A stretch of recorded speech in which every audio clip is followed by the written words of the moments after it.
I'm sorry. Thank you, Mr. Speaker, and thank you to my colleague from California for yielding me the time. I rise in strong opposition to the rule for H.R. 3 as well as the underlying bill. As a member of the House Appropriations Committee, I do not believe we should be retroactively taking back already approved funding, all to pay for tax cuts to corporations. There are countless ludicrous provisions in this bill to cut rural housing, conservation, and other programs that support communities, farmers, and those in need. But I'd like to focus on one provision in H.R. 3 that is particularly upsetting because it would rescind over $14 million from USDA's Value-Added Producer Grant Program, one of the only USDA grants that go directly to farmers' pockets. Let me be absolutely clear.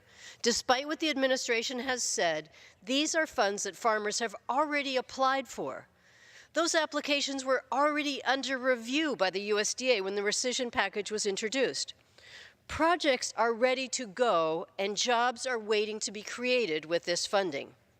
It makes me very angry to see that the administration's rescission proposal describes these grants as wasteful and specifically identifies a chocolate-covered peanut project as an example of alleged wasteful spending.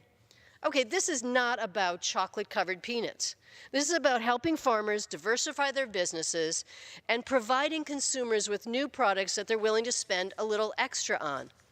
Farmers are facing very challenging economic times, and I think we should be doing everything we can to support farmers in finding new markets, whether that's by processing milk to make yogurt, making jam from wild blueberries, or even coating peanuts in chocolate. Ironically, on the same day the administration released its rescission proposal, the USDA's Economic Research Service released a report on how successful VAPG has been. The report shows that businesses that receive VAPG funding provide more jobs for their communities and were less likely to fail than similar non-recipient businesses. VAPG works. In Maine and across the country, a little support to farmers through VAPG can go a long way. I urge my colleagues to oppose the rule for H.R. 3 as well as the underlying bill, and I yield back.